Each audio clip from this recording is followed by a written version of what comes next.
Welcome to Love to See It, a podcast about what can happen when men dare to wear flip flops in Baja. Nothing good, Claire. Nothing good at all. We're here today to discuss the Love is Blind Season 9 reunion, which was unlike any reunion we have ever seen. It felt more like a combination of like an outdoor TV special wedding and like a music festival and a reunion, I guess. Like there's a little reunion in there. Yeah, and like a basketball, like a Harlem Globetrotters like exhibition.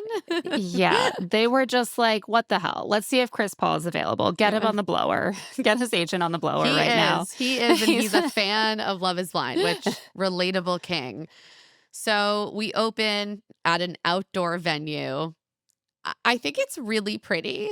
It's beautiful. I honestly think that they have gotten so much criticism and like various issues with their reunions over the years that they're actually like just escalating to respond to it. Like they're like, what if we filmed a live music video at the start? Like, what if we were the premiere of this new terrible song and then it becomes a huge hit that I have to listen to all the time on TikTok? Are you talking about I Ordinary? am. It's grown on me, and honestly, Oh, I had heard this Miles Smith song no, this as is well. the Miles Swift song is like a standard of the reality dating show Yeah. soundtrack at this point. I And was it's like, not a bad song. classic. The oldies.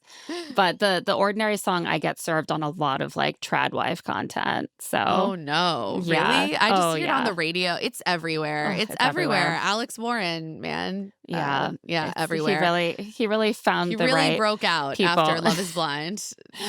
But I love that this particular escalation. I thought that this was the most beautiful and like good vibes reunion that we have actually ever had. I know. A lot of people were really mad about it. They were like, worst reunion ever. I was like, I think you're having reunion like blindness. Yeah, no one is Because ever happy with the reunion, to be clear. yeah, the major problem with this reunion, which I was saying to you before we started taping, is that these people are a year and a half out and they are simply not that angry anymore. Yeah, or they've had a lot of time to get their media training in place, get their PR answers ready.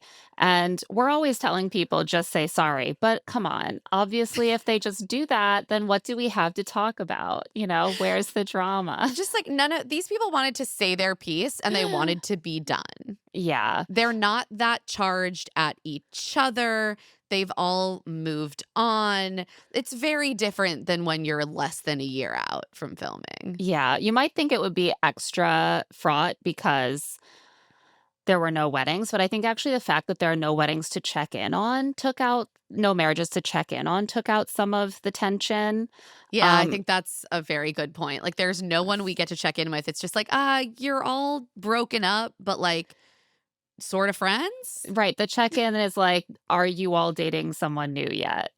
Like, we're not And if you're invested in Ally, that. you will decline to comment, but thank Netflix for their interest in your personal life. Yes, she's pulling a bit of a hoodah. Oh, that I got strong Huda vibes from that. Hilarious. Yeah, no, I'm sorry. I can't speak to that. I think that's part of it. And I also think that part of it is that a lot of information was already out there. People have been Yes. doing Like very on our juicy, podcast. right. People have been doing interviews. A lot of people had kind of heard through various leaks and reports and allegations that Megan had a baby. She I had mean, there been were literally photographed. photos. And then people were being like, well, maybe it's her nephew, which sure, I guess it's possible. So there were no really huge reveals to reveal anymore. So even the juicy stuff probably felt a bit warmed over to people. I will say, I don't believe that Netflix crashed.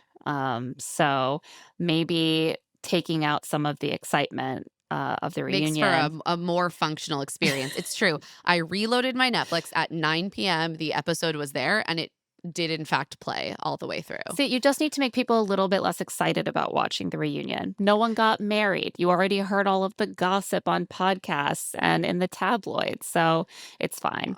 Also, it seems like most of the cast is just on good terms because there were so many instances of various cast members being like, stop being so mean to this other cast member.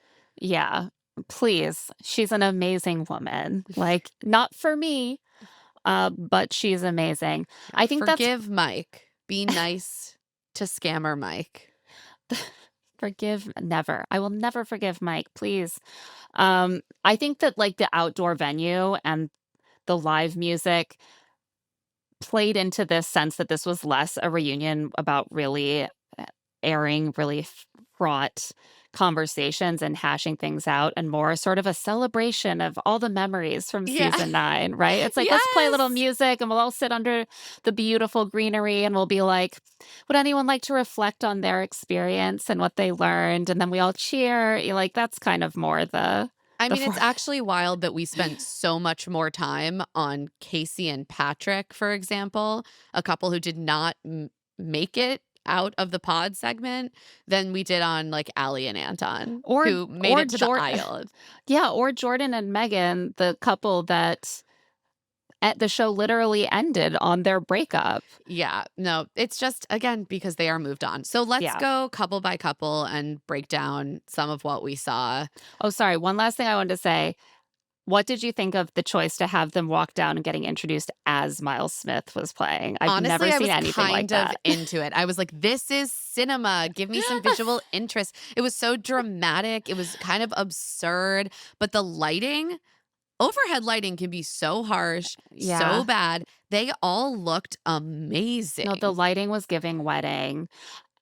And the whole format, I was like, this feels like the Oscars or like some sort of bizarro Yeah. Deb Honestly, Utah I'm ball. not mad at it. I'm honestly not mad at it. Like on a soundstage, it really is like you are being like walked on the plank Yeah. to your execution by like, And trial instead, by fire. Instead, like, Miles Smith is crooning, the audience is swaying, and then they're like, it's Calibria. and And everyone's she like, descends on a stone yeah, she's staircase. sparkling. Also, I will say that I think this cast was better dressed than the Yeah. last season. And Yeah, they again, look maybe it good. was the lighting. Is part of it. Good lighting never hurt anyone.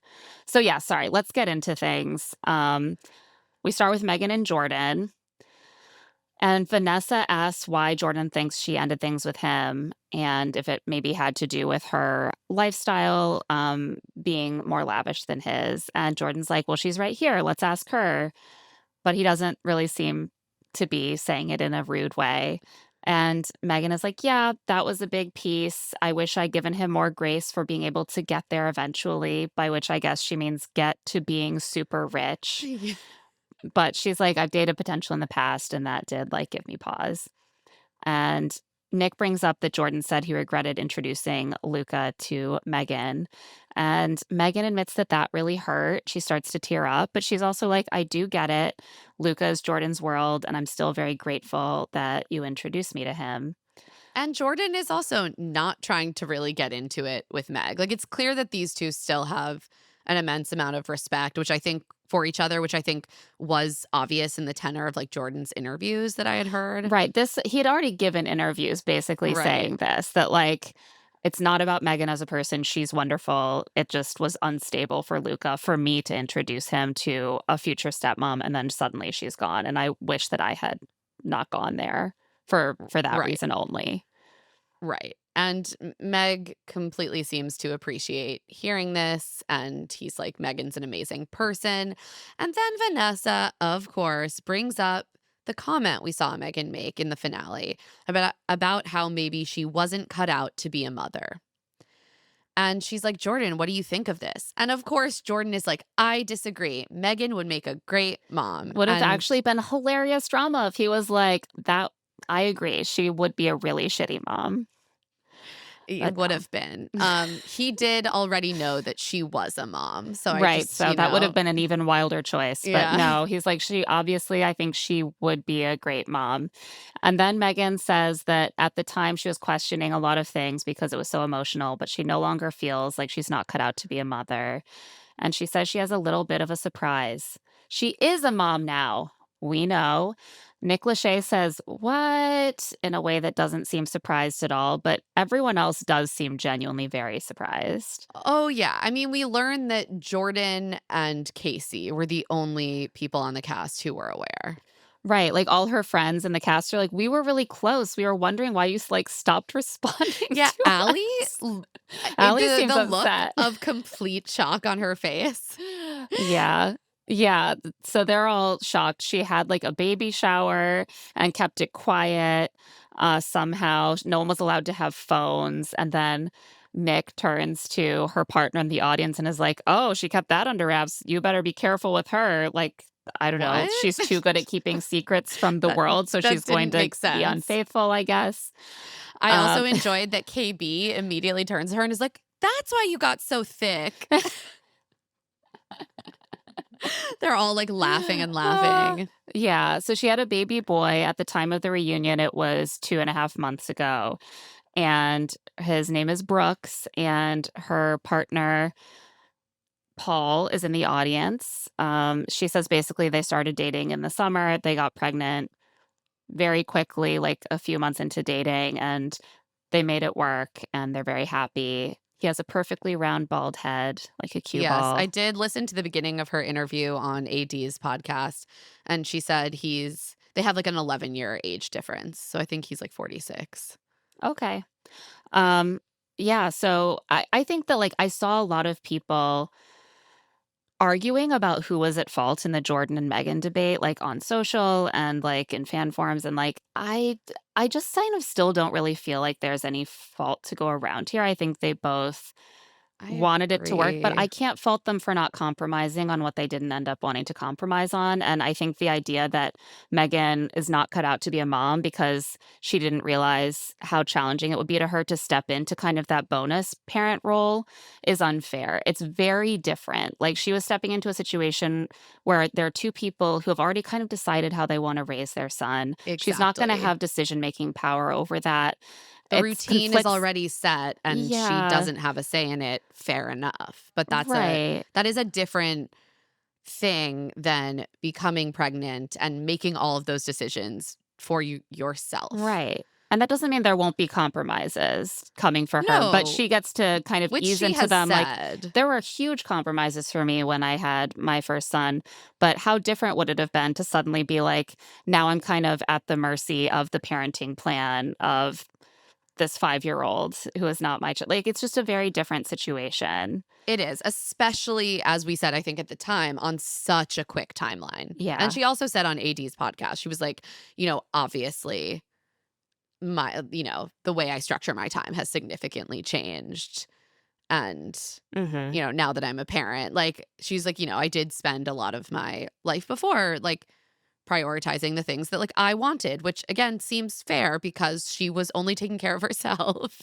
And of course, Right. that's going to change when you add a child into the mix. But But you can I, kind of decide how that fits together, and you can kind of exactly, get accustomed to those things. And by the same token, I think that it's perfectly fine for Jordan to be like, it's not my place to compromise so much because this is my 100%. son's stability at stake and not just my own. So, like, I don't really fault either of them. And it seems like they don't fault each other. And they're doing their best to kind of just like be happy for each other and be good. I completely agree. I think that they have a lot of respect for each other. It clearly was the right decision for them to not get married. They had a lot of affection for each other. I think that was very real. Um, Yeah. but I think that they were not just like the best suited to be each other's partners. Yeah. And she does seem really happy in her new life. They even show some very stiff portrait photos with the newborn up on the big screen, and everyone claps. It's just very funny to see everyone applauding at these giant projected photos of Megan holding her baby like stiffly in front of her. Newborn photos are so awkward. I'm speaking from experience. And she says she is learning to be more selfless now that she's a parent. It's given her more empathy for Jordan. And she says she really applauds him for putting his heart out there. And Jordan says that the way he found out actually about the baby is that some disgusting person reached out to him on Instagram trying to stir the pot. So Megan did speak more about this on AD's podcast, and she specified that it was someone from a burner account messaged Jordan, I guess around when the first episodes of the season dropped and Uh, told him that Megan had a secret baby with Mike. oh, And he brought oh, this to her, and she basically was like, "Well, half of that is true, oh, dang. but certainly Okay. not with Mike." And she was like, "It just was so much better. I wanted it to come from me for him Yeah. anyway." And they both seem to agree. I think that also probably plays a big role for them as to Yeah. like that respect. They feel like they afforded each other that Yeah. respect of having some of these conversations off camera. And Megan said, like, they were kind of doing wellness checks on each other, like, as the show was airing. Oh, that's nice. Yeah. But I don't think they had been in touch prior to that. So, like, Yeah. yeah, Yeah. No, it seems like there's a weird mix of people who have not spoken much at all, and then people who are literally just in the same friend best group now, friends. hanging out all the Yeah. time. Yeah. I mean, I also think it is a bit, some of these people are in their like were in their late 20s when they filmed. Mhm. Megan and Casey were in their mid 30s. So, Early uh, 30s. Yeah. yeah, yeah, yeah. I So guess, they're probably in their yeah. mid-30s They're in their now. mid 30s Yeah. now. I think they're like 35 or Because this 36 was, now. like, almost 2 Yeah. years ago. Yeah. Yeah, so she says that, she kept it all very private because she wanted it to be private, and I imagine that Netflix also wanted it all to be I private, mean, so damn, I that works out so wish well. that I didn't know this going into the reunion because Such a good it's such a good reveal. This reveal. is why I kind of do hate spoiler culture, even though unfortunately we work in a way I where we can't entirely avoid it. I just love a good surprise I twist. know. I don't even mind full spoiler culture. But the fact that the Sun published photos. Yeah. Like it wasn't just like a rumor, like someone like I'm knowing that someone Knowing has that a someone baby had a is baby. fun, which Yeah. is how like Ricky and Ashley tend to Right. handle this because as they've said, and I agree with their assessment, like it feels kind of icky to like give that news on behalf of someone The else. Sun did not feel that way. No, they certainly did. I mean, shocker. But like knowing that someone had a reveal, that's fun. Yeah. So Jordan says that he and Mike are actually buddies and they hung out quite a bit outside of the Okay. experiment after filming. He said before the show aired, Mike took him out to lunch and told him that he went on a few dates with Megan after filming. It sounds like it was very tame because Meg basically says they just simply didn't have any spark in person. Yeah. And she's like, I was so sure we would, but no. She also says that she and Blake grabbed drinks after filming, mostly because he wanted to apologize for ghosting her. Blake is just like the bestest boy. Like he's like, Everyone chimes in to be like, Blake, what a good man. and when he shows up at the end with like a salver of ice cream, like looking so scrubbed and like friendly, I was like, he's like the prefect of Love Yeah. Is Blind. Like And he's so everyone's like, oh my God, Blake. everyone's favorite like nephew. So Vanessa opens up the floor to Jordan to explain the difference between type 1 and type 2 diabetes, which he does. And he says that Mike has apologized to him for his comments about Luca having gotten diabetes due to bad lifestyle choices. And he says Mike has committed to learning the difference and donated a large sum to Life for a Child. Interesting considering what we're hearing about Mike's finances. But And I hope that's true. all of the people he's indebted to. Right. Jordan urges the audience to forgive Mike. And I was just like, but like, while I do specifically, I wanted him to apologize to Jordan and to Luca, and I wanted him to know the difference. But I also was like, he seems like he's sorry that he didn't know the difference. Right. I still, He's sorry that he didn't know that he wasn't allowed to blame Luca specifically for his own diabetes. right. Like it still sounds very much to me like he would judge someone harshly if he still felt he had any basis to believe that lifestyle contributed to their health issue. 100%. He's like, well, those other people, it is their fault and they should Right. feel ashamed. Like, I'm Right. sorry, I won't be forgiving Mike. It's just not, it's not for me. I won't be bullying him either. So Right. everyone should stop doing that. Yeah. I will not be bullying Mike, but neither will I be forgiving him. Jordan says he is currently single and he has only been on casual dates.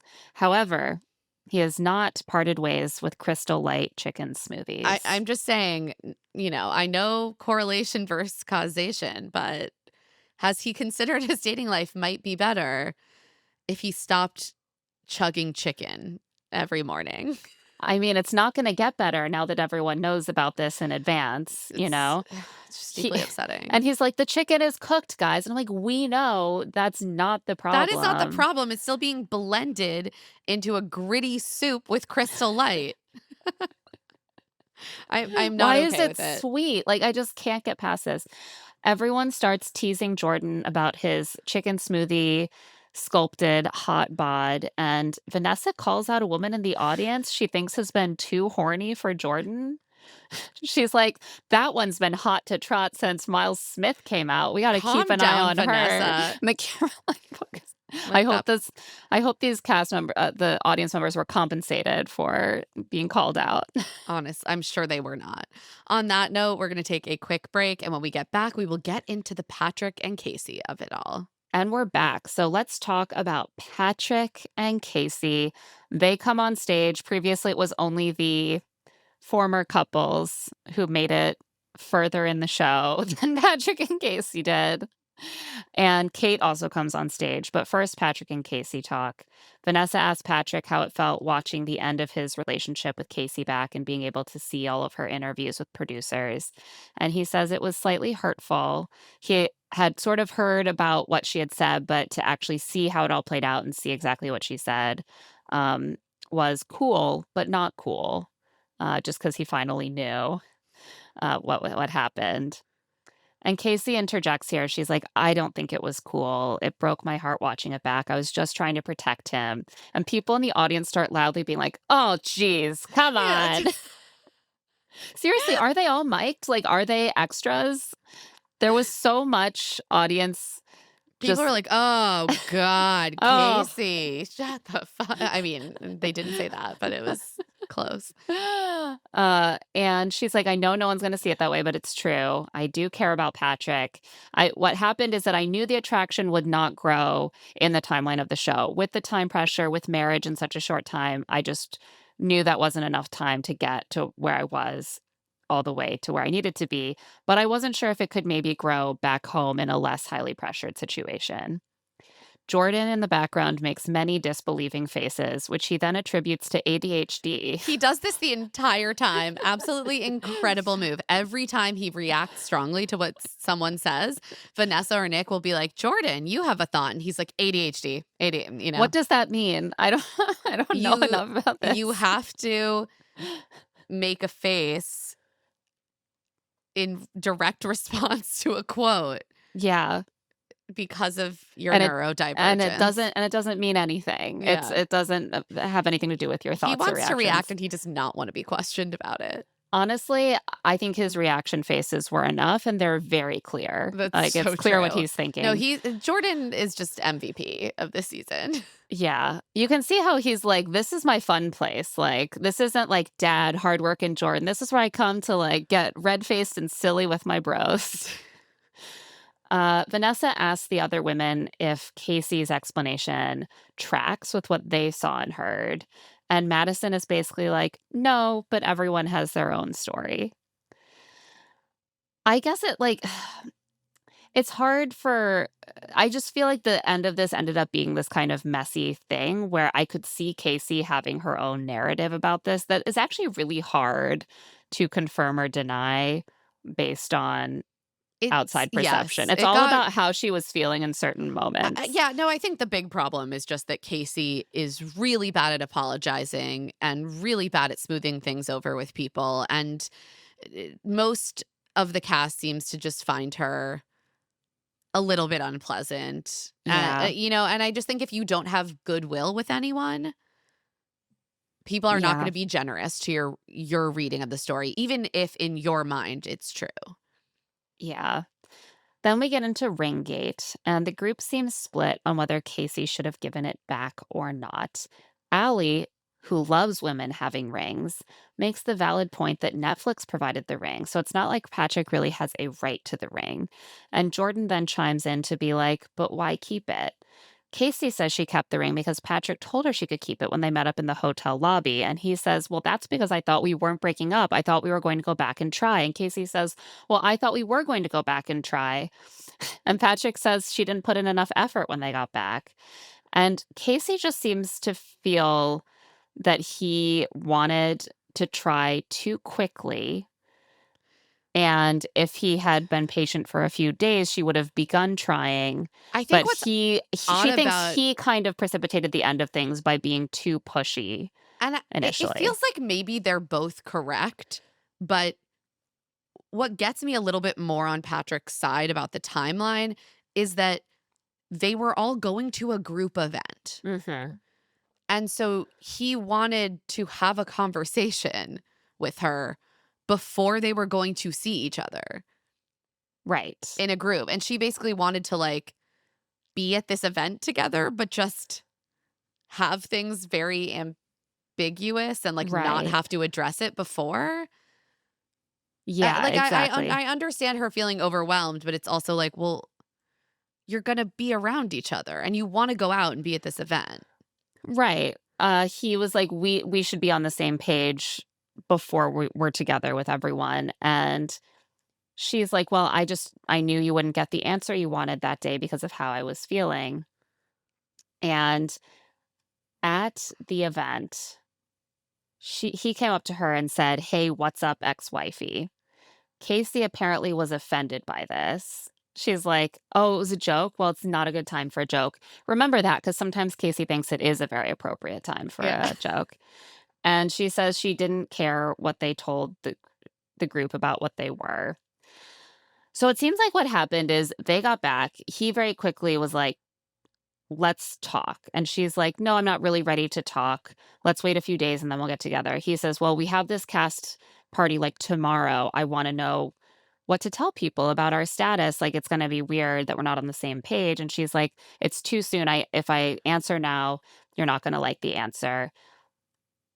And it seems like this is when she presumably told him, let's just tell people we're broken up for now, Right. And which then she has he alleged in the past. took that as okay, she doesn't want to be with me. And so he said, okay, like I see the writing on the wall, basically. Let's be friends respectfully. He Respectfully. says Let's he be wanted friends. to, quote, respectfully be friends, and respectfully, he wanted the ring back. And I do understand a little bit her bristling at him asking for the ring back if he was the one who technically pulled the plug. but it seems like she was kind But of he clearly felt like she was ghosting him. Like, I also just don't believe that she was ever intending to date him. right. That is part of the problem here, is that she was so sure she wasn't attracted to him that she did not want to continue the show. And she didn't want to have a conversation for a few days after getting like it doesn't seem like there's any pull in her to want to like talk things through or be near him in She any didn't want to be way. with him. It's just that's the thing, but he technically said it first, fully. Right. So she's like, "Well, you broke up with me and He didn't wanna be left in this limbo where she's like, "You can tell people that we're broken up, but don't joke about how I'm your ex-wifey, and I don't even wanna talk about it right now, we'll talk later." Um, Other people are gonna make their decisions based around being put in that position by you, and he right." decided that effectively you are not pursuing a relationship with him, and your response is, "I can't believe you're dumping me, I'm keeping the ring." You Come know, on, girl. you I quiet quit. You quiet quit from the relationship. Yeah, you pushed him to be the one to do it, which you wanted to do already. And again, Yeah. like we saw her response to him. She Yeah. wasn't into it. She didn't want to be with him. Yeah. So he starts to urge her to just apologize for how she handled things and the damage that she caused so they can wipe this clean and walk away in peace. He's like, I don't need the ring back, but this is your perfect platform to just apologize. I would totally accept it. This is like so crazy. He's just like, "Here, I'm going to lay it out for you. Yeah. Please apologize." He He does this starts being multiple times. yeah, he starts being more and more like, I care about you. I don't think you're a bad person. You're getting like torn apart online. Just say you're sorry and I'll say it's okay. And this is really good for you to just apologize. Like here, say it. But of course, once he said that, she it's not going to look even that good for her to apologize. I know. So, He says it. I was like, Patrick, you're being a little too explicit here. yeah. He says he loved her in the pods, and Casey interrupts him to remind him that she was, quote, just a distant second. And I was like, girl, stop. And he looks Yeah. exhausted. He's like, we all know Anna left on day 5. We were there together till day 10. Please, please stop. Like, and I understand why she might bristle at seeing at the cast meetup that he is kind of trying to rewrite the narrative to Anna and being like, I would have picked you. That's because he was already broken up with Casey. Right. Like, I He felt rejected by truly, Casey by if that point. Casey were there with him, I do not believe that that would have happened I agree. whatsoever. He was excited for whatever reason. I wasn't. He was excited about his relationship with Casey, and she rejected him, and he's hurt and confused, and he's at this event, and he's like, oh, look, there's the person that I thought I was on track to get engaged to, and she left, and so I ended up exploring this other path that ended very badly for me. So I'm Right. going to ask her why she left, so that, like, what if she had stayed? Maybe I wouldn't be going through this right now. Exactly. It's I just, don't really fault him for that, to be I honest. don't either. I'm sorry. I don't fault him for that at all. I I also don't also, fault Anna for leaving or for being like, don't put this on me. Like, they are all having their 100%. own experiences. Exactly. I also feel like sitting there and then they try to like litigate various TikToks they made. Oh None yeah, of which, he made a TikTok saying that she was the side chick, but she had already made a TikTok joking about how he had said she was a distant second, and he's like, I was just responding to that in a sense, like you had already and said that. people did find it distasteful and he did delete the TikTok. But like, what, we Yes. don't need to litigate this. This is stupid. The Yeah. point, and he's correct that she just should apologize. Right. Like, what is served by not apologize? Like, if that had happened to her, I think that she would be expecting an apology. And Casey is like, "Look, I care about you, Patrick." And he's like, "Yes, you do. I believe that. I know that's true. Please just apologize to me. It's for your own good." And she finally is like, "Obviously, I'm sorry. And I have the ring with you if you want it." Well, Casey, it's not obvious if you don't say you're sorry. If you're refusing Right. to say you're sorry, it's no longer obvious that you're truly sorry. But she finally has this pulled out of her. She offers him the ring. And he's like, well, do you think I should have it back on principle, not money wise? And Casey's like, I want you to have it. And he's like, okay. At some point, the camera catches Jordan looking so delighted that his face is like beet red. He is like delighted and secondhand embarrassed and just overexcited. People, most of this cast just really does not like Casey. Yeah, I that think does it's seem to really be the only case. Megan. Yeah. Nick Lachey is the person who hands the ring between Casey and Patrick, and Vanessa like pauses to do a little Smeagol impression that I was actually pretty impressed It's by. pretty good. And Patrick tells Casey that he accepts her apology. And then suddenly Chris Paul of the Los Angeles Clippers is there along with a full-size Why? basketball hoop. I appreciate spectacle, but this was unnecessary. This was one of those things that made it feel more like a variety show or like a festival or They something. were so worried this reunion was going to be boring. They're like, we need to pull out all the stops. But then it's very odd because Vanessa and Nick like bully the Casey and Patrick into playing for the ring. And I was like, no, but she just gave him back the ring. Right. Why are we undoing that? Which is what ends up happening. I was very annoyed. They have to go to a second tiebreaker round. Casey wins, and he says he'll give her the ring back in Denver. And Vanessa's like, no, you need to give it to her now. And he does.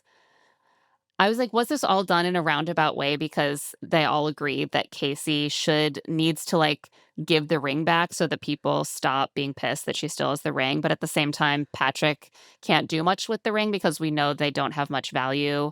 I believe Nick did a TikTok about it because he's a luxury watch dealer. And like, because they're man-made diamonds, they don't really have much resale value. Yeah. And so it's like, it makes more sense for someone who's actually going to wear it to keep it. So they have to have her give it back and then engineer a way for her to also end up with it. And she's like, oh, no, you don't have to give it back. I will take Okay, it. okay. Yeah. Like, Casey, you wanted that diamond. I mean, I get it. I I get get it, it. and you will wear it. But I sort of was like, just give just give it to Pat. Just let Patrick keep Yeah, it. if it's so cheap to buy a secondhand manufactured diamond, then, like, I'm in the market, baby. Yeah. Like, sure, I'll go Claire will buy. be buying all of the Love Is Blind cast off Yeah, if rings. anyone's looking to pass it off, my budget goes up to Yeah. $999. I'm certainly not getting into the four figures. Let's talk about Madison and Joe With a and side of Casey. Casey. Yeah. Casey's As involved in a lot of these. as we know, because we had Madison on the podcast, Yeah. and she did tell us a lot of what was discussed on the reunion in our interview with her. It's also throwing me because in the Minneapolis season, there was a person named Madison who sort of ended up in the Casey role. Like the hot, Yeah. sexy blonde that the men seem to keep getting sort of somehow involved with. And as a result, got kind of smeared with certain sort of slut shamey labels. And so first of all, that's just confusing to me because I can't hold that much information in my head. But also, like, it did remind me that, like, I don't like a lot of things about Casey, but I do think that it became uncomfortable for me how much negative attention was directed at her for being single and, like, Yeah. dating single men, and this sort of, like, slut-shamey, aura that kind of descended in the way that she was talked about. Certainly, there might have been individual moments when people felt like she was disrespectful of their relationships, but, like, ultimately, it just seemed shaming and disproportionate to me to have so much, like, "Oh, and of course, Casey was, like, all over him, that slut." To Yeah. have that be the dominant narrative. I mean, I understood why Madison felt some type of way about it, given the timing and then the fact that Casey and Joe went on to date Yeah. shortly after filming. I understand feeling a type of way, but I still was ultimately like, that's really on Joe." Well, Like, yes, that's the other thing I was gonna say is that at the end of the day, like, I was a bit frustrated, and part of this is about general goodwill from the cast. yeah. But I was frustrated that Casey took so much more heat than, like, Right. Joe did, for And then example. meanwhile, like, Joe will just be sitting there, like, almost off camera Like, being like, "Oh, fuck." laughing. Like, "Oh my god." Like, "No, this is about you and your bad Right, behavior." you dated her. You did Right. that. She didn't, like, force you. She didn't, like, cast a Right. spell on you. With her googly eyes. So Vanessa brings up Casey's post-filming dating history in the pod squad, and Casey is, like, pretty cagey about it, and Vanessa finally is like, "Is the person that you were dating here?" And she admits that she went on a few dates with Joe. He says it lasted for a month and a half, which is longer than I would have guessed. I mean, they clearly were dating. Right. Like, to me, if you're really interested in someone and you go on, like, a handful of dates, that can happen in, like, 2 weeks. So I was like, Even maybe they even if only there's dated for a few weeks. It's a month and I a mean, half is even if they're like seeing each other only once a week, that's still, like, 6 dates, which feels like right. And they're, like, young. What are they don't have kids, like, why not I see mean, each other? Casey's 2 years younger than us, but I meant yeah, no, that's true. I just mean Joe is younger. Yeah. what's holding them back from seeing each other more than once a week if they want? The point is, I was surprised by how long this went on. It seemed intense, and it was clear that Casey was emotionally entangled with Joe. Yeah. She says it got too intense too quick. He says it fizzled out. I think he just what I took from this is that she was very into it and he wasn't. Yeah. Because at first it sounds like she felt it got too intense, and so she pulled away. She But did not then pull away. It's as very things clear. continue, it becomes clear that that is not what happened. So as they're discussing, Madison is, like, scoffing and rolling her eyes at Casey.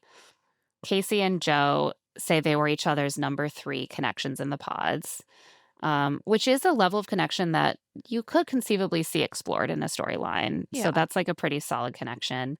Vanessa asks Madison if she was aware of this, and Madison says yes. And then she recounts the story she told us about the cast outing after the tux and dress shopping and how Casey was making googly eyes at Joe and putting her hands on him. Casey and Joe flatly deny this. Joe also says that it had no impact on his relationship with Madison, nothing to do with their breakup. He's like, I had the breakdown at Tux Fittings way before the googly eyes. I think that's true. I do think that's true. And I think that, like, that doesn't necessarily mean that Casey wasn't a factor in the sense that, like, it doesn't necessarily mean that he wasn't thinking there are women that I would like to be dating more. Correct. But it does mean that maybe the specific moment of Casey putting her hands on Joe, I agree that it seems unlikely that that really played into it because he clearly was already out after he ran Which away is from the what duck he fitting. said. The thing Mhm. that I found most frustrating about this exchange is that Madison kind of moves on from this and says, okay, so then why wasn't I privy to the fact that you had had this breakdown? Which is what I think is the greatest offense, that she went out with him and his groomsmen and is like telling them how in love she is with him. And no one is telling her. Like, it makes you feel like a Right. fool when other people have information and they're letting you pretend like things are normal and like they all know something you don't that's about to really affect you. And Joe is basically like, well, I just wanted to have fun with my friends. So I didn't really want to think about the fact that I was going to like hurt you imminently. Yeah, I just didn't wanna think about the conversation we were about to have later. I thought that was like a Okay. shocking thing to say and like very gross. And we just moved right along. Right, like, that's him basically admitting, like, I chose my own temporary Comfort. enjoyment and Yeah. comfort I wanted to have fun over with my you. friends. I didn't want you to be like crying. Right, it's selfish. Oh, Like, that's the kind of thing we actually maybe should have dug into. Instead, that's what it yeah, it feels like we keep turning the lens onto, like, well, what was Casey doing? yeah. I'm like, no, no. The problem here is that Joe acted pretty poorly towards Madison in moments of their relationship. That doesn't mean he's like a horrible person. It doesn't mean he should have stayed with Madison. They clearly weren't right for each other. But the fact that it was so much more focused on like Casey and her googly eyes, like, do I believe that Casey was flirting with Joe? Yes. Do I believe that it is like materially impacted Madison and Joe's relationship in the end? No. Also, like, if that is gonna materially impact your relationship, No, the person's then the already relationship done. is not the Yeah. one you wanna be in, but, like, there is a question also of them being friends with each other and the respect that you would owe No, to someone you I know mean, and I their think what's clear relationship. is that Casey wasn't super respectful, Exactly. So, there is some legitimate frustration with that. for sure. Madison says she found out Casey and Joe were dating right before a pool party that Mike hosted. They all hang out together. The like, Yeah. or a good portion of them like all hang out with each Honestly, other. this it sounds like they could have filmed a reality show over the summer following, and it would have Oh yeah. been real juicy. At the pool party, Casey told Madison that they were Eskimo sisters. Ugh. And this is when Joe is like, "Oh, fuck." And Casey says that this was just a joke, which she now feels is totally appropriate. I don't think I would love that personally. This is the thing. Whenever Patrick made a joke to Casey to kind of cope with his pain about the way their relationship was going, she's like, "That wasn't funny, Patrick. Like, when you made a joke about how I was hurting you, that really upset me Yeah, because but it when was she makes inappropriate." jokes, it is funny. That's how it Right. She's like, works. "I don't know why, Matt, you're so upset, Madison. That was just a joke." Madison also says that Casey proceeded to complain to her about how Joe had treated her, ignoring that Joe was her ex fiance. Casey says that Madison is mischaracterizing this and that they actually had a really nice conversation and commiserated, and that Madison said at the time that she was glad they had that talk. This is one where I would just love to see the footage because I can I really know. see it cutting either way. Because I Me could too. totally imagine them having an interaction that they both were just like, "Let's be pleasant for this," and then afterwards, Madison was like, "Why did she That do really that? felt That felt bad. Yeah, bad." exactly. I could also see her, like, being kind of chilly and Casey not picking up on it. That's the thing, and I'm kind of like, I think it's okay either way. Like, sometimes someone puts you in a very uncomfortable situation, and you're just going through the motions to get through that interaction, and you don't feel good about it after. I will say that Madison, and I love this, she gave us so much on the podcast, and she gives so much in this reunion. She's not afraid to be like, this interaction that I had with someone off camera that's very embarrassing for them, I'll tell you about it. I didn't even tell them I was mad about it, but Yeah, everyone she's like, should "Well, know. you were complaining that he was mistreating you, and then you were crying in a corner." Yeah, okay. So apparently the crying also had to do with who else was at this pool party. Joe came with Avery, his current girlfriend, and there is some dispute about who brought her. Kate is like, Joe, you brought Avery, you guys were dating. Kate and Avery are best friends from outside the show. And he's like, no, you brought her. We weren't even dating yet. We just showed up together. Seems to be slicing it a little thin. Yeah, it seems like Joe and Avery were talking for a few months before they actually dated. But, like, they showed up together, and he's like, "Oh, no. Kate, you were really the one who brought her Yeah, I mean, there." maybe In what Kate, like, sense? mentioned the pool party to her. Like, Right. it I'm doesn't sorry. matter. If you show up with a new girl that you're hooking up with or talking Yeah, no, with, and you obviously. have 2 of your exes there who are still pretty broken up about how you handled the ends of your relationships, That's a rough situation, it's and Joe tough. just doesn't care.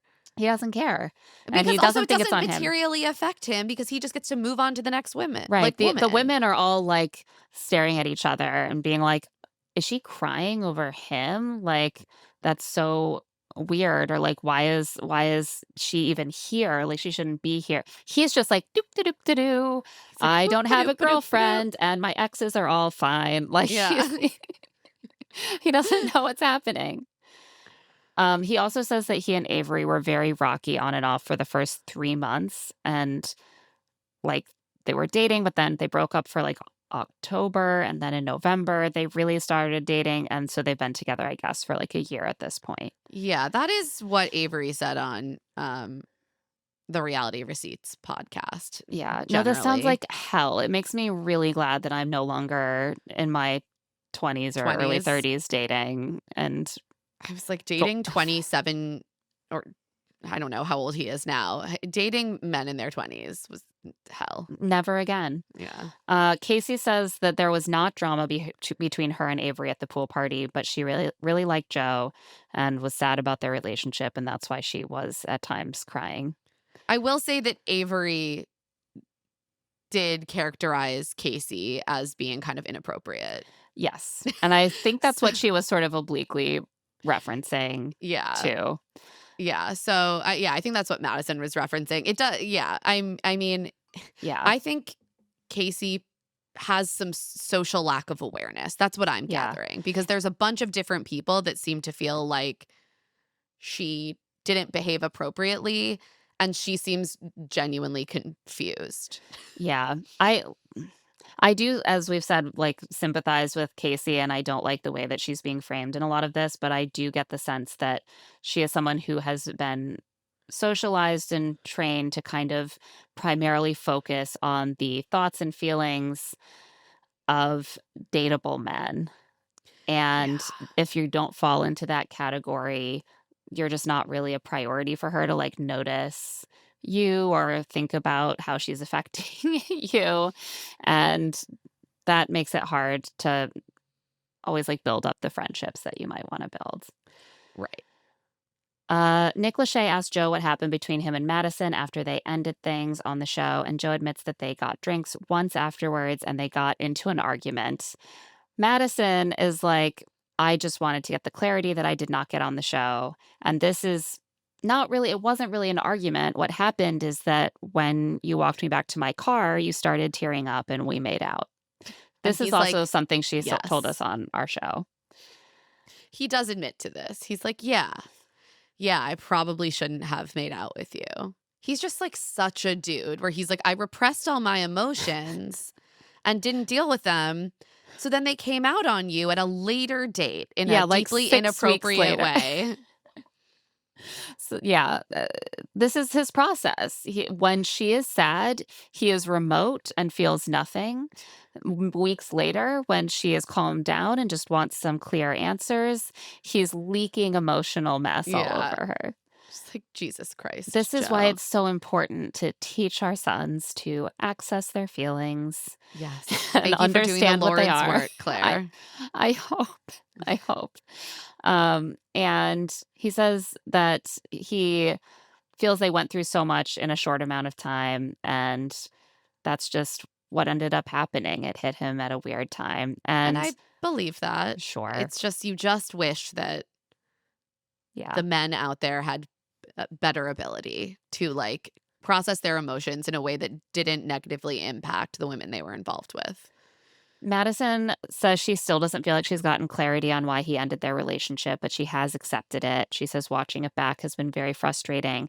And she also brings up that it was very hard to watch Joe speak about her body.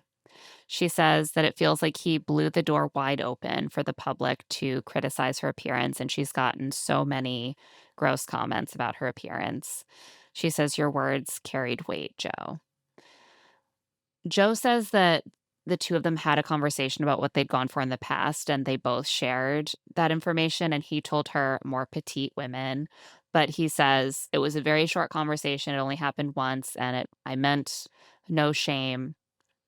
He says they did have sexual chemistry and, quote, "It's not in any way that I thought she wasn't attractive," which is the kind of sort of distancing language that he tends to do. Yeah. He's like, "I'm not saying that I thought she was attractive, but I am saying that it that I'm not saying that I thought she wasn't attractive."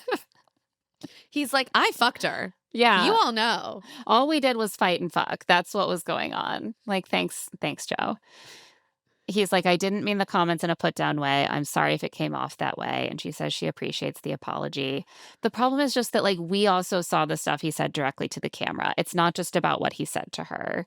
We saw the way that he reacted, or like the subtle ways that Right. that he talked about her shifted after I'm he like, saw okay, her. maybe you didn't mean it to come off as a put down, but you did mean it in a negative way. And I think that he's getting hung up on the idea of meaning it. Like, I don't think that he wanted to hurt Madison's feelings. In fact, at times no, he would be like, "So my ring light seems to have gone out, so I'll be a little in shadow. Hopefully it will come back soon." it's more Having mysterious that way. You don't have to see me in quite a sharp relief for a little bit. I'm having like so many ring light issues recently, but we'll get it figured out. So yeah, I don't think that he meant it in the sense that he didn't mean to hurt her feelings, right? That I wasn't the agree. point. I don't think that he wanted to be mean. The reality is just that he did feel the things that were hurtful, and that those came out in different ways through comments, through Body weird. language, facial expressions, the comments he made when he first saw her, the fact that he is now dating a very petite woman. Yeah, and like Like, he feels how he feels. it's a situation where it's like he feels how he feels. We live in the world we live in. There are beauty standards, and it's just very shitty that Madison got put in a position where her body was like the site of open Yeah. conversation and critique. I almost feel like it was unintentionally more hurtful in a sense for him to be like, "I am attracted to you. Let's have sex. Like, I do feel this." When deep down he didn't feel that way, because Yeah. I think it must have been very confusing, and it makes you question whether you can believe it when your partner is telling you that he finds you attractive. And like, I think many, many men would find Madison very attractive. So she shouldn't have to Again, be in that. everyone on this show Don't, is hot. yeah. And like, even if you're not hot, you know what? Greg thinks I'm You're very attractive. you're still of So, value. and I bet there's someone out there who will think you're very hot. It's true. Um, he lays this all out there, and Madison looks like she is just still very pissed, but she knows that she has like pursued this to the end, and there is no further. It's like when you finally get the apology and you're like, that didn't, I'm still mad, but now that you said I'm sorry, there's nothing more for me to say. So I just have to be like, I appreciate the apology. Thank you. Also, she's just in the same social group Yeah. as Joe and his new girlfriend now. So it's like, okay, gotta Yeah. move on. Gotta move on. And we're gonna move on. So let's take a quick break. When we get back, we will talk about the remaining veterans of season 9. And we are back, and it's time to get into Nick and Annie with a side of Kate. So Nick Lachey brings up the conversation at the singles pod mixer where Nick actually apologized to Kate for what happened in the pods and the sudden breakup. And at this point, I was like, wait, how is he talking to Nick? Nick isn't here. I haven't seen Nick. Nick was there the whole time. I just didn't notice. And Nick says it was a weight off his chest to apologize. It gave him closure. But then he adds that he utterly failed to take accountability for the breakup. And he says, I used Faith to try to control the situation rather than just be in it. He says she's an amazing person and he doesn't deserve her. And I was like, Nick hired a PR Oh, firm. Nick's media training. Well, Chef's kiss. this reminds me of the video he put out about how even though he had a long conversation about how unhappy he would be if any of his kids were gay, he actually is an ally and didn't mean any of that. And that was just a big whoopsie. Like, this is such a textbook good apology that offers accountability and like information, like clarity in a sense. Like he's really trying to like dig into what he did wrong and why and be like, I'm going to learn from this and grow and like none of this was your fault. That it did feel like he really had an expert help him craft this entire thing. And Kate kind of nods at that. She's like, I appreciate this apology, but like, you never made an effort to apologize to me off camera. She's sort of implying like, this is all a bit performative. Right. She's like, it was only on camera at the mixer. It's only on camera here. You sent me one brief DM just before the reunion. And we know women on Love is Blind do not like it when you send a little DM right before the reunion to be like, We're good, right? We're good. We're chill. Like, she knows what you're doing. Nick says that he thought that the apology at the mixer was sufficient, but then seeing it played back the whole season really changed things for him. He says it was jarring and dissociative. Seeing himself act like that was disgusting to him. But he didn't feel like he should apologize again because he thought they had kind of resolved things at the mixer. Kate says that watching the pods back, she felt like he wanted an audience, not a wife. She says he laid it on thick. He used repetitive lines to all the women. She's like, this is why women have trust issues because of guys like you. Vanessa turns to Annie and is like, what do you think about the love bombing question? And Annie says that being in the pods is intense. So yes, you're quicker to say I love you, or maybe you're quicker to turn from one connection to another. That's just how it is in the experiment. See, the problem is Annie's not the one to ask about this because she also kind of liked to love bomb in the pods. Like, yeah, water finds its level, Yeah. right? Like they clicked on that level. And then Nick turns to Annie and says, like, you can throw me under the bus if you want. And Vanessa's like, what do you mean by that? And he's like, well, I did feel that I loved Kate at the time, but my change of mind was at her expense. And he's basically like, I know that I'm the one that fucked up here. And then he repeats his line from the mixer I know. I was apology. like, stop repeating lines, Nick.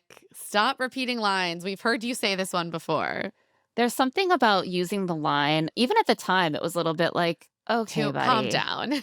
Because it's like there's a line he's trying to tread here where he's expressing how remorseful and guilty he feels and also really take full accountability that you can start to slip into dramatizing your own martyrdom. Yeah. Like, I looked in the mirror and I hated the man in front of me. I was disgusted by myself. And it's like you seem more consumed with how dramatically you hate yourself than you are with what actually happened with Kate. And then to repeat the line, like you're not beating the allegations that you just recycle cheesy lines. That's the thing. Kate points out that he was so intense about how he said he would love her. That wasn't just that he said he loved her. He said all these things about how it would last until they were 10 feet underground. It would last until eternity. And that was insane. Like, we all know that was deranged. That was the thing that made it so over the top when apparently 5 minutes later he was like, oh no, I have love for you. Anyway, bye. She says it felt like he had looked up lines on ChatGPT, I mean, yeah. Like, and then she realizes that, like, he has been apologizing and she's been going hard, so she has to kind of reel it back a little, and she's like, "I do appreciate your maturity and your apologies, but maybe that's performative too, I don't know." And people in the crowd start to grimace because this is not allowed. You must accept apology. When someone gives you apology, you accept apology. And that's kind of like the morality of reunion shows. yeah, well, yeah, it's true. It always People are starts to just be a like, tough look when you're like, I don't know if that apology is genuine. Because it's like, okay, no one ever knows if an apology is genuine. right, Like, we just take have it to and move move on. along here. Right. Like, you can take your disbelief in his genuineness with you for the rest of your life. I don't disagree with you, but people start to expect you to just say thank you for the apology and move on. Annie pipes up to disagree. She says she feels his apologies are really genuine. She was also seriously dating someone in the pods at the same time, and so Well, she again, because they understands did the Nick. same thing. Right.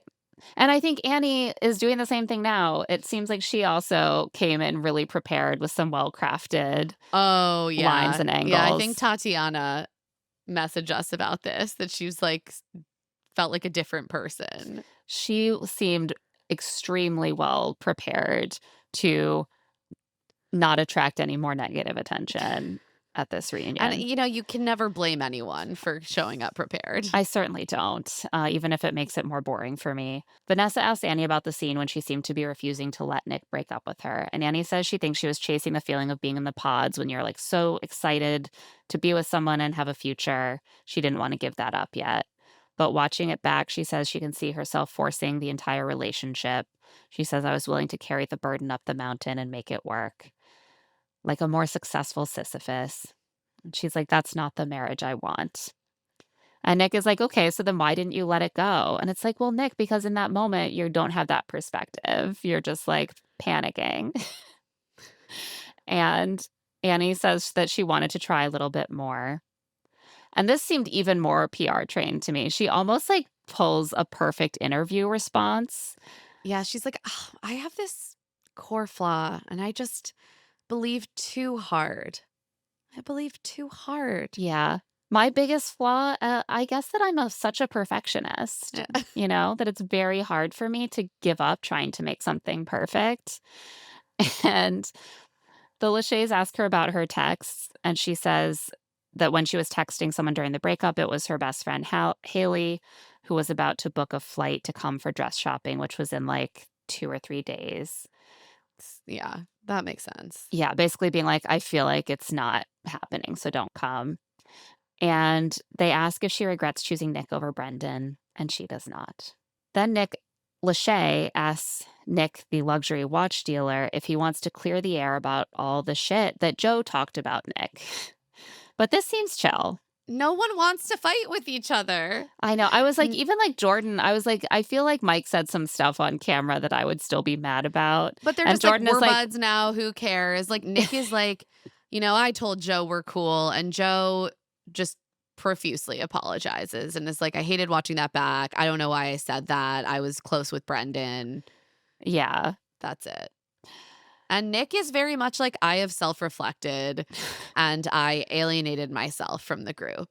Honestly, I'm going to say Casey maybe could have taken a page out of Nick's PR training. Yes, but then nothing fun would have happened. So true. The whole We needed her.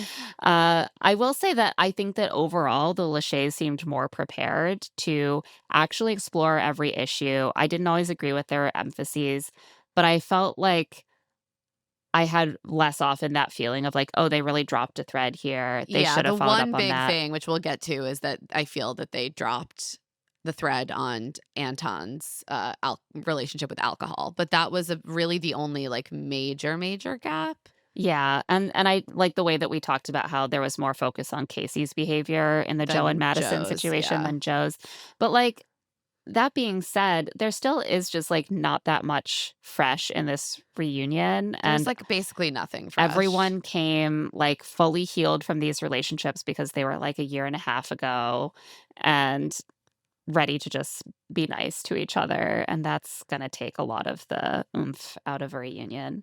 We end this segment where with getting a relationship update from Kate. She's like, I'm single as a Pringle, except she says she did go on a date with Brendan. And then apparently Casey flirted with him. I was like, Yeah, she's like, calm then down. we both went to a party at Casey's, and Brendan and Casey were all over each other that night. Casey Again, I'm strongly a denies this. She says it's just not true, and then she says Patrick was there, and I wouldn't do that in front of him, and Patrick denies that. Patrick's like, please leave me out of He's like, this "I definitely narrative. wasn't there." Casey seems confused about this when this event happened because it seems like something that actually happened a little bit later if Kate and Brendan were starting to date around, and Casey thinks it was an event that had happened right after they got back. Yeah, we didn't really get clarity here. Also, I'm like, this maybe seems like a Brendan issue more than a Casey issue. Right, I'm like, they're all dating around, and, like, it's okay for Kate to go on a date with Brendan, but not for Casey to flirt with him when he's just a single guy, And like, he's flirting with her. Ugh. it's just one of those things where, like, it just feels disproportionate for us to be maybe hearing about all of this on this stage because I understand having an antipathy to Casey and feeling like when she's here, she's always just trying to, like, flirt with whatever guy is nearby. She doesn't wanna hang out with us. That's off-putting, I agree. But it's not like she's some, like, big disgusting slut because she was dating and flirting with some of the guys when they were all essentially No. single. And that I find it upsetting that a big thread of the narrative ended up being that she's, like, so slutty for that. I know. I really didn't like that. Um, but Casey is going with just none of that ever happened, and finally she's like, we're cutting it, that did not happen." They did not cut it because Casey does not have the power to get things struck from the final cut, obviously, but, again, I just feel like I can't really hold that too much against her. So, let's talk about Anton and Ally. The Lachey's ask them about the conversation that we saw Ally have with Anton's friend Joe's girlfriend, Melissa. That was just such a wild scene. Like Joe and his serious girlfriend who he's gonna be with forever, because when you know, but they've only been dating for 3 months. This was crazy. Joe seems really messy. This woman seems really messy. And I am truly so confused about how apparently they never addressed They what never happened. they never address it. This is why, because I remember being like, they must have talked about it off camera, but it's weird that they never resolved this on Because camera. Allie like talks about it again with her friends at the bachelorette party. So I just Right. assumed that they had discussed it. No, this is crazy. Also, Anton is very much like, that girl was doing nasty work. Like, I Yeah. had only met her twice, and she and my friend are not together anymore. Yeah. Um, to be fair, his friends seemed really sure that they were meant for each other because when you know, you know. Yeah, I And was like, I don't really know that this woman was trying to get her 15 minutes of fame. Who knows? But like, I remember perhaps she was speaking with a little too much authority on Anton's life. I remember seeing them at that table doing tequila shots over lunch, and he's like, "Yeah, this is when you know, you know. How long have we been together? A couple months." No, and you're And like, this I is a was like, disaster. nothing about this is giving stability. Zero. Um, but I also at the same time, I'm like, Anton, it does seem pretty plausible to me that he is doing a lot of drinking and going out, like, up until the point where he went on the show. Just the Yeah. fact that he clearly can drink such a huge amount of tequila, and like, he made a video or something being like, "I was never the one who was super drunk at these events," and I'm like, "Yeah, and you were doing all these shots, so, like, your tolerance must be sky high." Like, it just seems like drinking a lot seems to be a regular part of his I lifestyle. mean, yeah. Like, I don't know that much. Obviously, we only see what we see on the show, but it still seems highly plausible to me that he was partying a lot and going to strip clubs. Just because he'd only met this woman twice doesn't mean he didn't hear a lot of shit from her boyfriend at the time. Absolutely true. But I also understand him being like, "I didn't like how this was handled. I didn't even know this conversation was had. I didn't really have a chance to defend myself." or understand where it was coming from. He says most men have been to a strip club and there's nothing wrong with that. And the other men studiously look away. And They're he's sort of like, like, "What?" I don't think so anyway. Because none of the other men are like, yeah, we love They're strip like, clubs. "Again, please exclude me from this I think narrative." it's maybe true that most men have been to a strip club, but I think it's less common for it to be a regular haunt. You know what I Yeah. mean? I Like, would agree. But, like, honestly, it just doesn't matter because they never talked about they it. never That's the talked about crazy it. thing. Like, we don't actually know what Anton's life Right. is. That is the heart of the matter. We don't know Anton's life, and they never talked about it again. And when they asked Allie about it, she's like, huh, how did we never talk about? It's so interesting because actually it's something that really bothered me and I really cared about. And like, yeah, so why didn't you ask Yeah, I about it? actually did at this point. I'm not trying to, be out here defending Anton so much, but I did understand why Anton would be frustrated watching it back, being like, Yeah, it feels like this played a really big role in your perception of me, and you never told me. right. It must be very jarring to look back and see a version of your relationship being presented on screen where like 30% of it you weren't aware was happening at all. Yeah, like that would be frustrating to me. Yeah. And Allie does say that strip clubs are fine for some men, but Anton and I had discussed religion and our return to religion. Basically, she felt like it conflicted with her image of how like religiously observant he was and like the values, which I understand. Like that's Yeah. something that you can like mutually agree on is what level of that sort of thing you're comfortable with. And she thought that he had one sort of comfort level, and then she's finding out that he spent maybe a lot of time at strip clubs, which conflicts with that. Anton remembers that after this scene, the two of them talked, and she mentioned that Melissa had said something, but she would not specify what it was, So even though frustrating. they were done filming and they were alone. Like, I don't, I don't understand. And Nick asks why she never tried to air it out. And she says that a lot was going on in their lives. They were working night shifts and it just got in the way. She also says she had a hard time talking to Anton after the pods, almost like he wasn't Yikes. himself. And he pushes back. He's like, we did talk. We did have multiple serious conversations off camera, maybe not on camera. And she says, well, no, that's flipped. You brought that big personality out and the conversations out on camera. That's the kind of guy you knew I wanted. But then when cameras were off, it was like talking to a wall. And Anton blames this on being tired after 14-hour shifts. This is coming up a lot this season. I know. Just women being like, "Why won't you talk to me?" And the men that is another, like, cultural factor that I feel like comes up a lot now in, like, culture war conversations about, like, the mental load at home. Like, when women talk about how so much is left on their plates at home, and men will be like, well, when 100% of men are out working 14-hour shifts, mixing concrete with their bare hands, and you want him to come home and talk to one of his children? Get the fuck out of here. And I'm like, yeah, that can be real. Some people have jobs that are more physically draining or longer shifts than others. And we saw that with Jordan as well.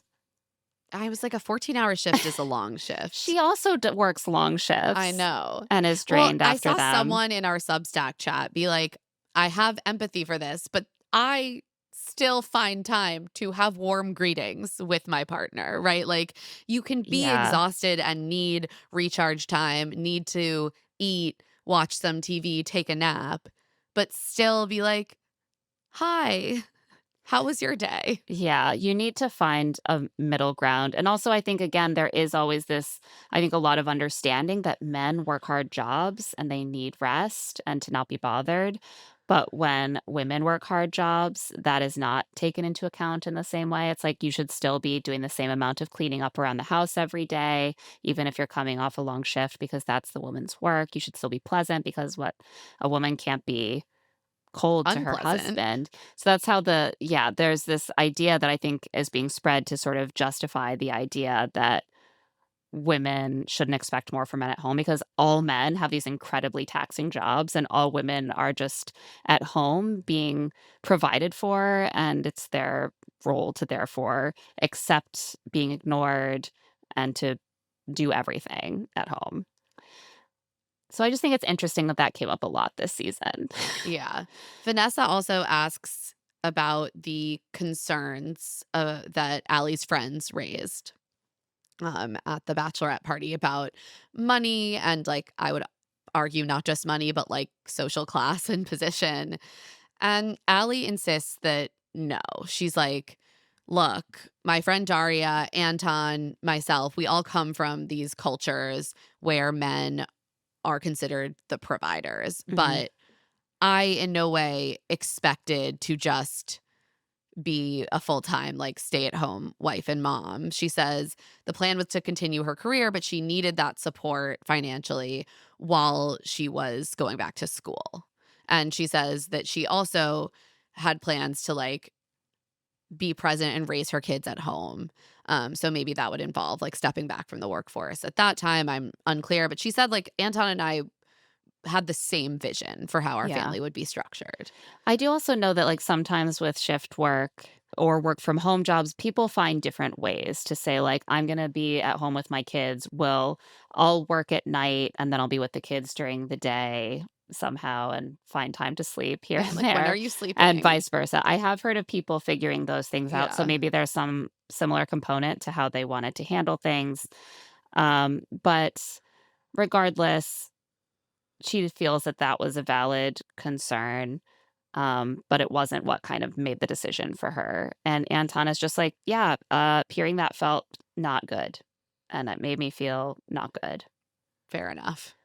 The Lachey's ask when Allie knew it wouldn't work. And she says, lightheartedly, she literally says lightheartedly. She's This like, was lightheartedly. crazy. My answer is when he wore flip flops the first time we met in Baja. I was like, "Oh, you were disgusted by him. You That got was the ick so so early."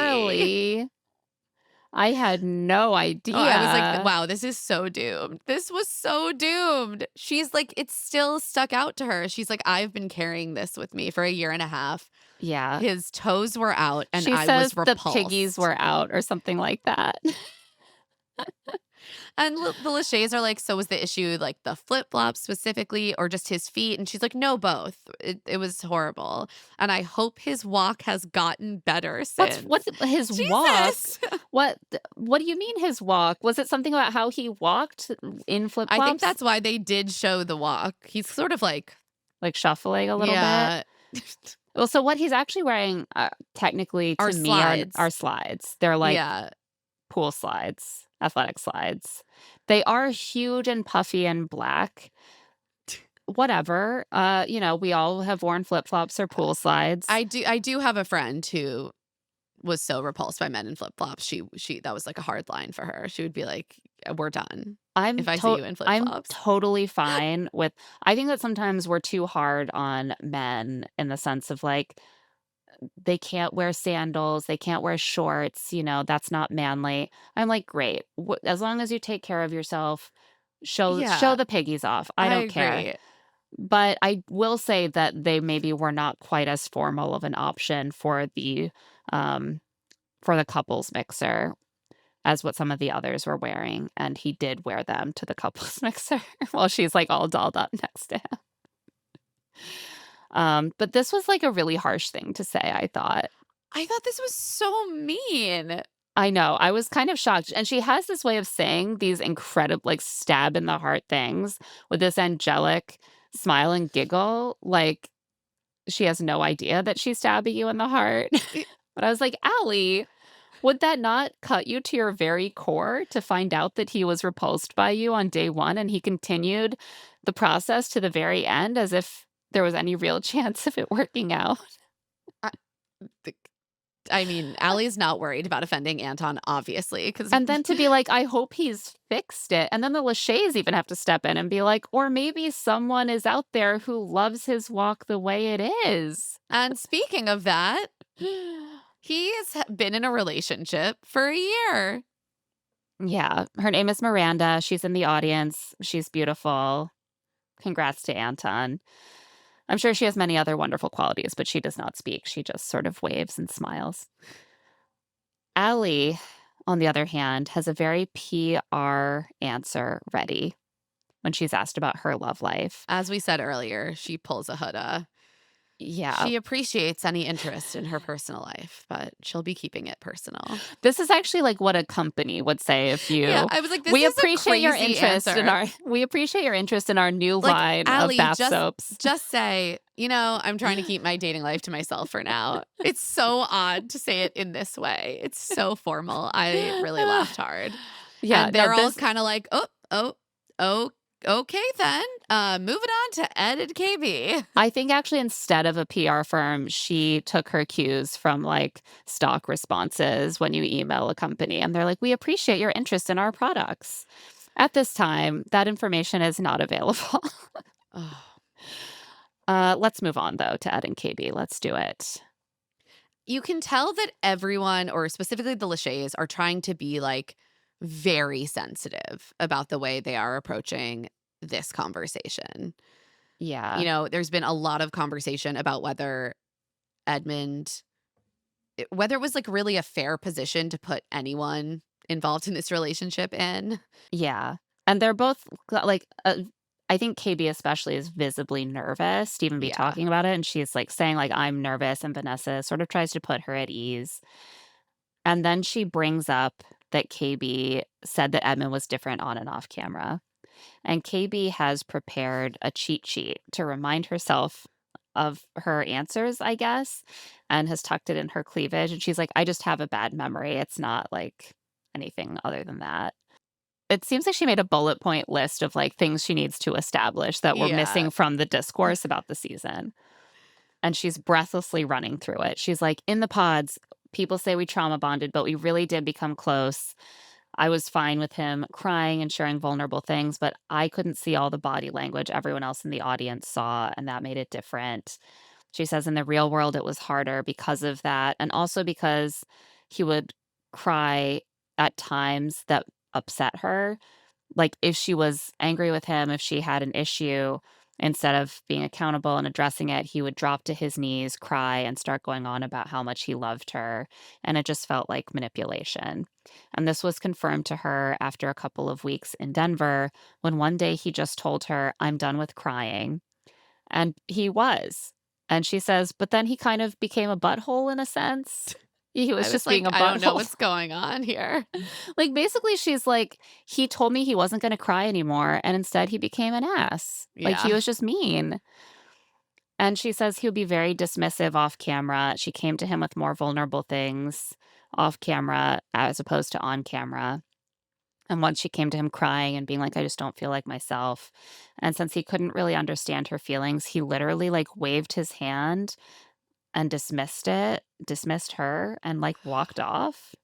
It just sounds like a really not good dynamic between these two. And I know there was a lot of discussion about whether it was appropriate for KB to describe Edmund's behavior as manipulation, given that, like, a lot of his behaviors probably are trauma responses. But I would say that for me, it felt accurate. Like, I do think that his behavior was manipulative. And that does not mean that it was manipulative with malice or intent. You can be manipulative without ever intending or even being conscious of the fact that you are engaging in those behaviors. I don't think it means he's like a bad, nefarious person who's trying to like mastermind her emotions. I think what's clear is that he is constantly trying to ensure his own emotional safety. And like in doing that, sometimes it ends with some behaviors that are manipulation. Yeah, and you can see that, like, it's very difficult for him to operate in any other way. Like, we never really saw him being there for her feelings over the course of the whole season, and people criticized how she handled his feelings, whether she was always being understanding enough, whether she criticized him too much, but what we didn't see was really any space for her to have feelings. And for him t and it appears that even off camera, he wasn't able to hold her feelings. So then to see this hyper fixation on whether she adequately held his feelings, whether it was wrong for her to ever redirect attention to how she was being affected, Like, how can you say that that would be a sustainable No, relationship? it just isn't. It just wasn't sustainable, and Yeah. that is the truth of it, and unfortunately, she was put into a position, and again, not by design on Edmund's part, but, like, what ended up being created in this dynamic was that she was put in a position kind of to, like, mother him Yeah. within the relationship, and that was not good for her, and it also wasn't good for Edmund because Yeah. as she admits, there were moments in which she spoke to him in a really disrespectful way, and that Yeah. is not what either of them deserve. Yeah. And, like, she's able to own things Yeah. she's done wrong in the relationship, and what kinda gets me is that he doesn't seem to wanna do that, I like, don't think he inst can. he's yeah, it's all about justifying his intentions, his motives, like, "Let's think about the good things I actually did." So he says immediately, like, "Well, I don't wanna manipulate anybody, I just wanna speak from the heart and how I'm feeling." If that's taken as manipulation, I can't be open and vulnerable. And so it hurts hearing that, but then that's taken as manipulative if I'm hurt. And I understand that whole train of thought, but what's completely missing in that is KB. What is Right. KB feeling? What does KB feel free to do?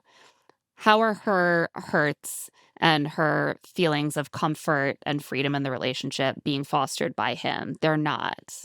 And there's a lack It's of understanding also that you cannot want to do something to someone and not intend to do something to someone and still cause harm to them. And this is actually kind of like the heart of what leads to manipulative behavior is that he is completely concerned with maneuvering the situation so that he feels comfortable within it.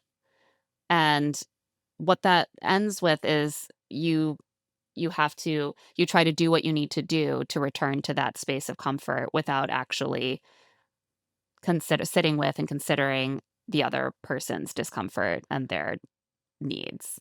Like it's totally fine for him to be like, I wanna address what you're feeling, and I also wanna address the fact that I do get emotional in these moments, Yeah.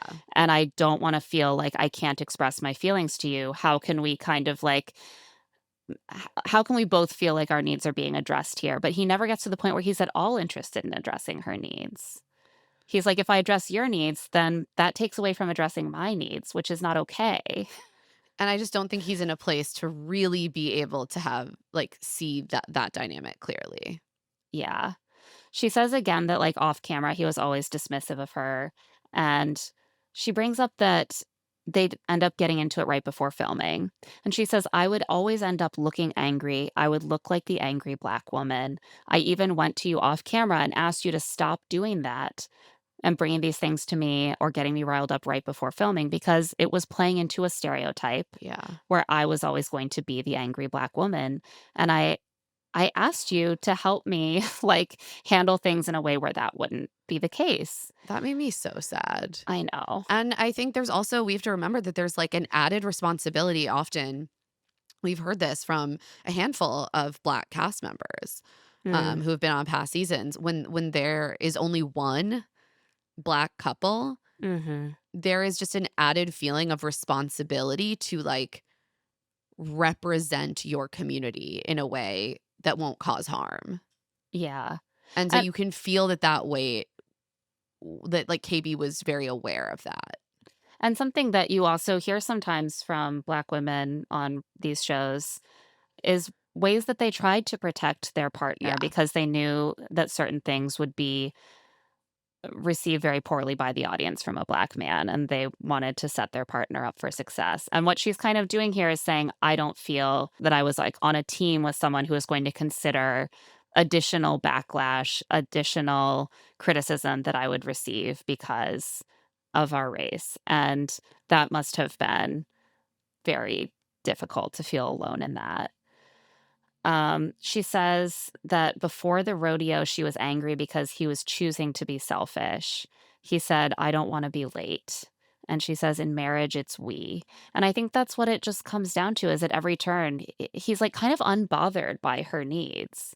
He's like, you need something from me? Well, I don't want to deal with that. And it's not, I'm just not going to deal with it. And It's then his fine. backstop is, "But I love you, But I so it's love you. okay." And that's where the manipulation comes in, which Right. is don't expect anything else from me. Don't be upset with me because I love you and I need you. to not be upset with me because I'm sad. Like, I understand all of those responses. I understand the fear that love will be taken away. I understand not wanting to deal with these 100%. things. And I I'm sure that I understand it because I'm sure in some situations, like, I have engaged in unintentionally manipulative Oh, we have behaviors, all been right? like, Like, we that's have a all human done that. thing. Yeah. Yeah, We've all done it, and and it's something you kind of have to teach your kids not to fall back on. Like, if you people can quibble about whether kids or babies, like, can be manipulative. Babies can't. But, like, at a certain point, it's just a natural thing for children to use the strategies that they know have worked for them to get the result they want, and if you don't pay attention to that and encourage them to resolve things with more accountability, then they can become accustomed to kind of having manipulative reactions to things to get an outcome that's easier for them. That's so human. It's so normal. We've all done it. It's not like he's Machiavelli, but it's also true that it sounds like it was a manipulative response that he was having because that was how he felt safe.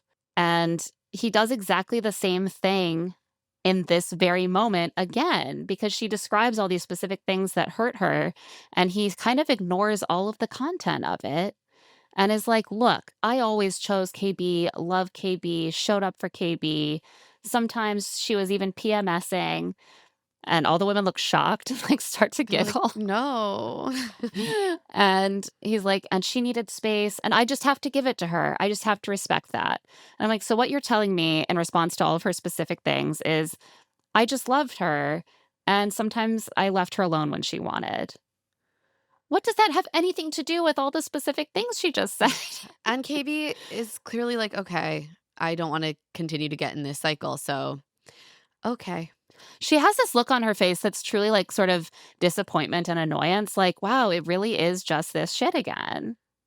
And at this point, you can feel that, like, Vanessa Lachey is like, "I have to step in because we Yeah. need this to, like, be okay."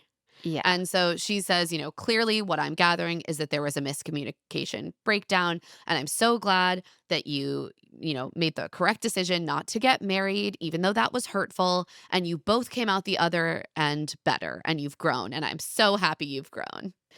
Yes. And Nick pops in to say, "I relate to Edmund. I'm also an emotional guy." And he pushes back a bit on KB. He's like, "Do you think maybe there's a piece of you that just wasn't used to men being super emotional?" And KB says, "Two things can be true. Maybe that's part of it. I can own that." She says, "But also, there can be an element of manipulation in certain circumstances." And she tries to kind of explain that this is situational, that the issue wasn't the emotion inherently, it was the way it was deployed and the times it was deployed. Right, and this idea that, like, he could just turn that off and be like, "I'm not gonna respond that way anymore," I think is why she felt it was manipulative, but it's also about the way that he, works through the emotion in the moment. Like, if I cry during an argument, that doesn't mean that the argument is over and I won, and he Right. has to forget why he was upset. It just means that I'm having an emotion, and Right, we've and talked you're about allowed to this. do that. You're allowed to have that. I don't think anyone should be told, like, you're not allowed to cry or that crying is, like, always inherently manipulative. Yeah, I really strongly don't believe that, but it is the way in which you are deploying it and what you expect the right. response to be. Like, it's one thing to cry and be like, "I'm upset, but, like, I wanna work through this. Let's keep talking." And it's another thing to cry and be like, "I just love you. I need you. Like, please don't be mad at me." That's both crying, but you can Right. see that the intents about how to move forward in the conflict are very different, and it's clear because we see him doing it on this stage, like, how he was handling it. And they kind of go back and forth about some specific instances, and he denies certain claims like, "Oh, I never fell to my knees. I never said that another woman could speak over you in the car on the way to snowmobiling."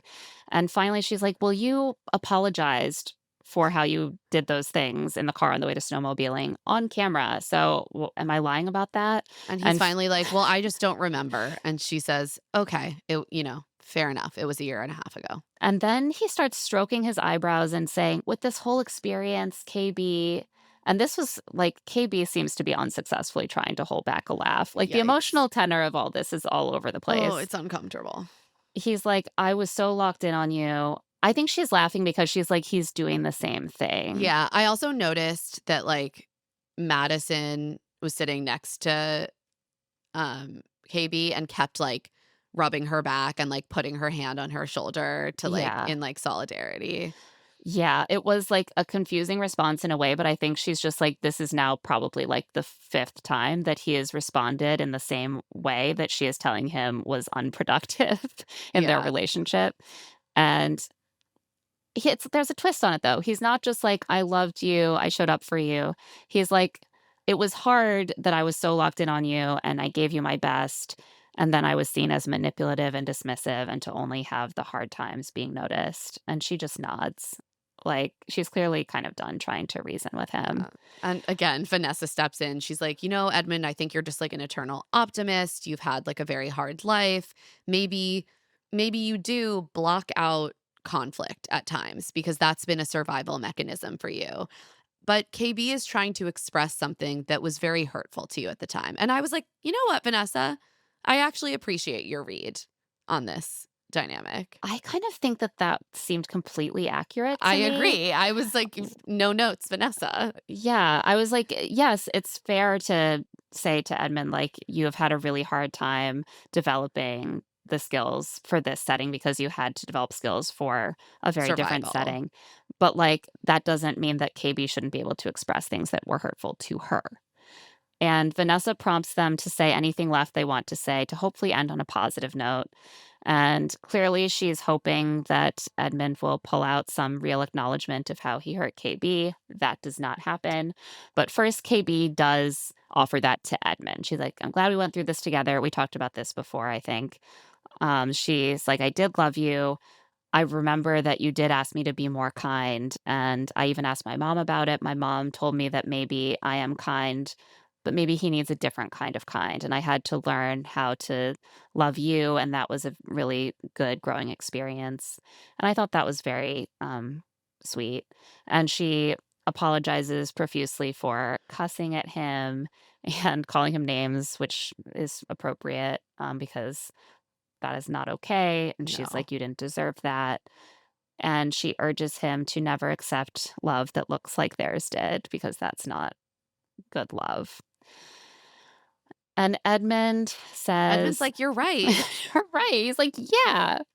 He's like, "Well, I was just on the track of being like, okay, love you, babe, no matter how you talk to me." Okay. And then he's like, And you're an amazing woman. And I know I could never have gotten you outside of this experience." This seems to be enough for KB, even though I still didn't hear an apology or acknowledgement of the dynamic that she was I think describing she's just ground her down. like, "You're not capable. I know Yeah. you're not a bad person. Yeah. Let's just" it is a I think was correct to just end on a note of, like, affection, respect. We're all moving on with our lives. Yeah. I don't disagree. He's not in a place to be able to do that. It's frustrating because I don't want to see that like being presented as like a healthy way to act in relationships, but like it's also there's a lot on Edmund's shoulders and Yeah. I'm glad that they did their best to be sensitive to both of them during this conversation.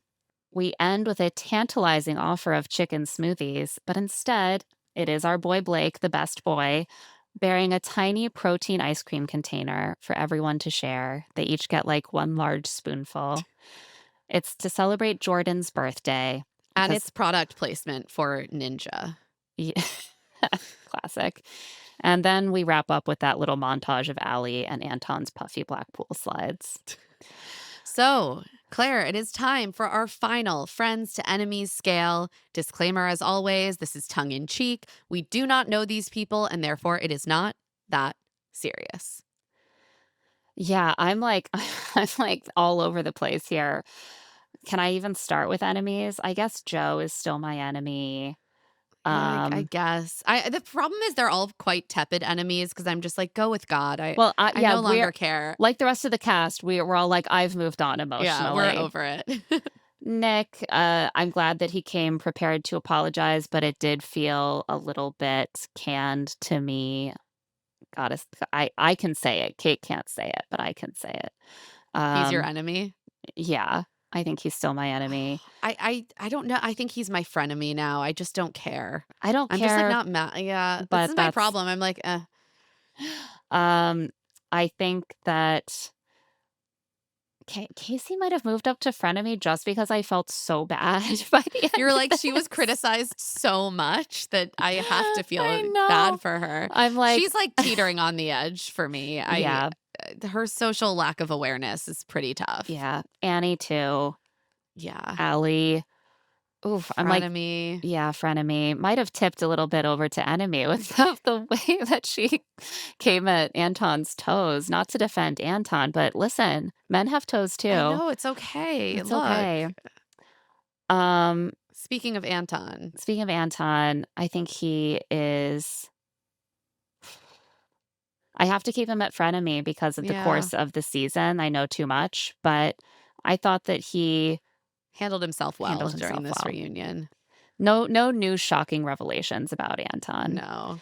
Um, and then we get into people that I'm feeling like pretty warmly about.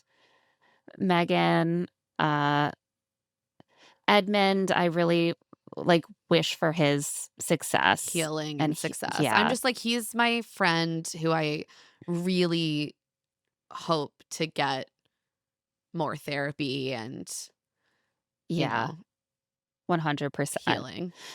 Uh, Patrick, Sure. Blake, I continue to find so forgettable, but Blake is in my a friend who brought ice cream. he did bring ice cream and he seems perfectly nice. Kate, Madison, Jordan, Calibria, like, by the end of the season, I like really hated most of the people. And then by the end of the reunion, I'm like, you You're know, all fine.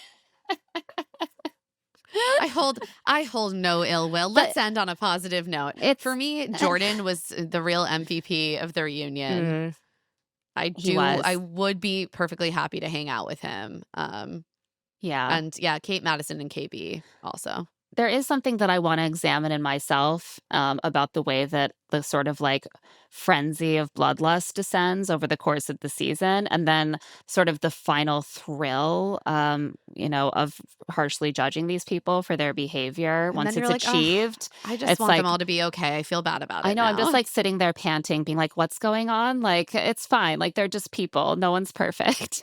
Like, I don't even care anymore. And I'm like, oh, I like worked myself up into such a rage spiral Yeah, over I really these cared, people. and now I've released it. I think it also helps that everyone in the cast is not really mad at each other. So Yeah. it's like, why should I be mad? Yeah, You have stakes in this. It doesn't matter to me. correct. So, love is tepid. And on that note, that's it for this episode of Love to See It with Emma and Claire. Love to See It as a presentation of Odyssey. The show is produced by us, Claire Fallon and Emma Gray. This episode was edited by John Bahar. Our production assistant is Tatiana Kinney-Smith. Our theme music is by Tamar Haviv, and our art is by Aaron Nestor. If you like our show, remember to follow us, rate us 5 stars, and leave a review. And of course, spread the word to all of your friends about our show. And if you are watching this on YouTube, remember to subscribe to our channel. If you want to get in touch, you can email us at claireandemmapod@gmail.com. You can also find us on TikTok at Love to See It Pod and on Instagram at Claire and Emma Pod. And you can find our newsletter Rich Text on Substack at claireandemma.substack.com. I'm also on Blue Sky at Emma Gray and on Instagram at Emma Lady Rose. And I'm at Claire E. Fallon. Special thanks to the team at Odyssey, Eric Donnelly, Kate Rose, Maura Curran, Melissa Wester, and Hillary Schuff. We'll be back soon. Can you